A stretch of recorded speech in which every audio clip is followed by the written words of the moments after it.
Well, in 2001, you and 4 other guys were in San Diego buying 10 kilos of cocaine. Right. Tell me about this. So my cousin is connected with the guy, Joe, and their buddies. They're hanging out. They're behind my back. They were doing their own little transactions. And my cousin worked for me, but he started trying to branch out and do his own thing. First thing I told him at the beginning of this operation, don't branch out, don't get connected with nobody. I just stick to us, and I'll make you guys rich, but you guys got to watch my back. But this cousin of mine obviously didn't care, didn't listen. He started getting greedy, and he started hanging out with this guy, Joe.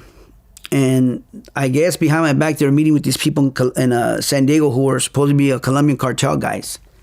They had went to their yacht. They partied with them at their yacht. They had like 2-3 get-togethers and hung out in the yacht. So they were getting brainwashed by these guys that they're Colombian cartel guys. They were going to hook them up some good coke at a good price. That was their story. Well, I didn't know none of this till Thursday night, which is the day that Friday morning they're going to meet these guys. I get a phone call from Joe. He says, "Hey, can I meet with you somewhere?" I'm like, "What's the problem?" He goes, I need to talk about something." I said, "You want to meet me? You got to come over where I'm at." I was far away, so I made him come over to me, and he says, "Yeah, I need to borrow $100,000." I had just hit a house weeks ago, and I had gotten 50 kilos of cocaine, so he knew I had money. And he goes, "I need $100,000." I said, "For what?" He goes, I got this connection from Colombia. I've been partying with him, with your cousin. We've been at a yard. And I need $100,000 because I'm going to get 10 kilos of cocaine from him. I'll pay your money tomorrow. I have a buyer already. I said, "Honestly, I don't want to be part of your stuff. I don't even know why you guys are doing something behind my back on your own operation." But because of my pride back then, he convinced me to lend him the money. And then he convinced me in the sense that the guy that he was operating with was legit, and he wanted me to go collect the debt for him. So only because I was pissed off at my cousin, I wanted to step on my cousin's toes because he had backstabbed me once, so I was trying to get back at him. And that's pride, what my pride kicked in. So I decided to lend him the money the next day, and I go with him to San Diego to meet his connection and to leave. My job was just meet, connect with him about training his people and maybe doing a job for him, and leaving. While they were going to do the transaction in the pier in San Diego at Chula Vista, as they're doing the transaction, little do we know it's a DEA sting operation against my cousin and his friend. So they grab us there. They take us down. They grab me. I have guns on me, and I get the day I get arrested. Wait, hold on. As you're getting arrested, didn't you pull your badge out? No, I did. I told him I'm working undercover. You guys can blow my cover. You tried to pull the undercover card at that point. I tried, but in my head I know I'm not going to fly because these guys are going to snitch on me. Little did I know it was true. These guys were already snitching. The minute they got caught, they were already snitching on me. I didn't know or think they were going to do that because I thought we lived by these codes. You don't snitch. You take your lumps, man up. Little did I know that all 4 of them were already snitching on me. So they transfer us to the booking area, or they have us in a place first in DEA's office, and they have us there in separate rooms. But I started hearing stuff through the walls, detectives talking, stuff that nobody else knows but the guys. So I'm like, these guys are already snitching. So I'm thinking in my head, let me get rid of my cousin and this guy Alvin, because I'm kind of concerned they're going to snitch on me.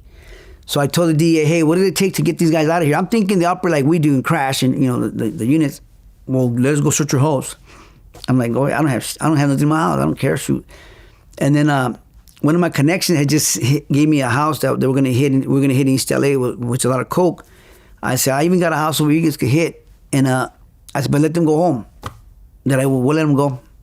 They played me. They still got to hit my house without a warrant. And they let these guys go, and these were the main snitch guys in my case that started snitching on everything. Alvin Moon and Joe Garcia, Dennis Garcia, and Gabriel. They were already telling. At that point, I mean, you're talking about there was $1 million hit here, and there was 100,000 here. How much money did you have stacked up? I mean, I had a good amount of money stacked up. I had it stashed everywhere, but I could say maybe about $1 million stashed here and there. Okay, I mean, were you balling out? Were you I wasn't a flashy. mansions, Nah, I remember cars, boats? Nothing, none of that. I was keeping it low. I was trying to build my own. My goal was to get me a big gym and work. Cause I already had my second gym in martial arts. I was teaching MMA back then already. So I thought, I'm gonna get my little gyms and branch out and a shooting range. These are ideas to keep my finances moving. Okay. Invest it the right way. But I wasn't balling, I wasn't flashing, but the guys around me were balling and flashing, and they didn't know how to keep it on the low. And I did have things hidden. I did have workers that had my stuff. And when I got busted, these guys took off to Mexico and took off with my money. And I had a house, and my ex ended up selling it and stole my money too. You name it. You lose everything. When you go to prison, not all the time are you going to be taken care of. You're going to get backstabbed too when you're in there. People think you're not going to get out. Yeah. Or they were going to give me a lot. They gave me 18 years. So people thought I'm not going to get out or whatever the case may be. Yeah. This always happens. It always happens. Interview, there's some version of the story. Right. Whether it's Freeway Ricky Ross or Convertible Bird or whoever, there's always some version of the same story. Okay, now you get arrested for this drug deal. Yes. But you get implicated into a murder as well. Right. Now, Alvin Moon, who was cooperating against you in the drug deal, implicated you in a stabbing death of this guy named Eric Mendoza, who's 23 years old. Yeah, and I read about that in the paper too. So to me, it's a bunch of stories that he made up. And to me, I don't know why he said that, because to me, Alvin was someone that I actually trusted and brought him around me. And I trained him in martial arts. And I had him around the family, and he just buckled under pressure and just started coming up with a bunch of stuff, because not everything was true. He made up a lot of stuff. This is what he said. He said that Eric Mendoza was followed home and attacked after an argument that you had with him at a restaurant.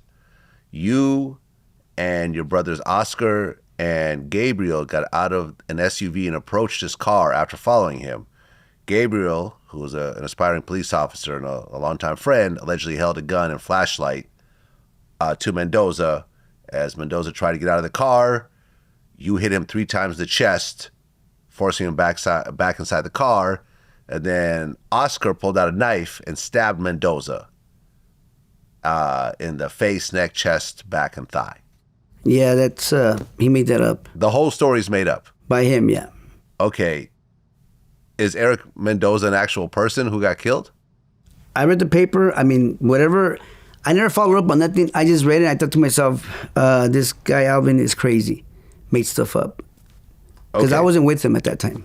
So none of this happened? No. So were you actually charged with this murder? No, I wasn't. Mm-mm. And I told my attorney, I said, look, I have nothing to do with it. I don't want to get involved with anything anyway. So just keep me out of it. And that's what happened. They kept me out of it because I had nothing to do with it.